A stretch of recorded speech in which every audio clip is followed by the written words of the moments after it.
Well, in aviation, actions matter, and history matters, and what on forward matters. And changing the name of this airplane isn't going to fundamentally change that. What really matters is Boeing getting this airplane recertified by the FAA, recertified by global regulators, and back in service safely. That's the only thing that will fundamentally rebuild the trust in Boeing and its product. So let's go back and look at history of the DC-10, which famously there was a terrible air disaster near Chicago involving a DC-10.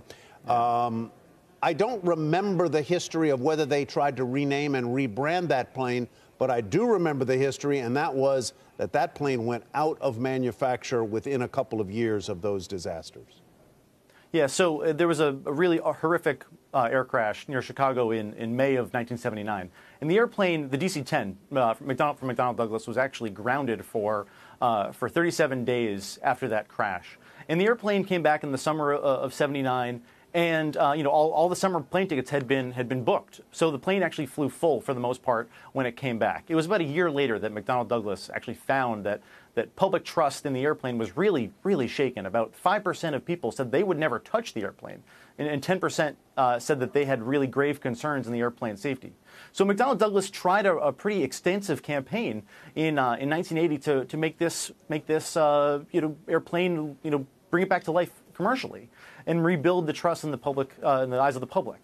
What happened was it actually backfired badly, because what ended up happening was it just reminded people about what had happened to the airplane the summer before. And about a year or two later, McDonnell Douglas actually tried to rebrand the airplane, calling it the MD-100 with some updates. And they didn't sell any. And by 83, 84, the airplane was pretty much limping along in production as a freighter carrying no passengers at all, and as an air tanker for the U.S. Air Force. It's already, John, cut production by a fifth back in April, right? From 52 to 42. Would you be surprised if we don't see these planes back in the air by, let's say, summer of next year? Well, right now, the reporting from the Air Current points to no earlier than mid to late February. There are a bunch of outstanding items with the FAA that need to be addressed before this airplane is recertified. So, really, we're looking like, at least late first quarter at this point. We had American Airlines last week push back their schedule again. Probably going to see the U.S. carriers, Southwest and United, do the same.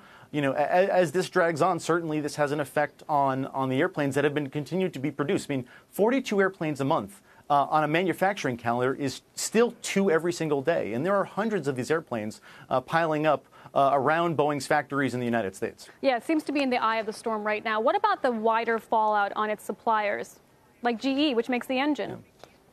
Well, look, I think if Boeing does further pull back production of the 737 MAX or halt it altogether, what we're going to see really firsthand is how interconnected this global supply chain in aerospace really is. I mean, this is not just a Seattle story. This is engines that are made in Cincinnati, in France, and fuselages that are made in Wichita, and seats that are made all over the world, and everything from electronics and hydraulic tubes and everything from nose to tail, including major parts made in China.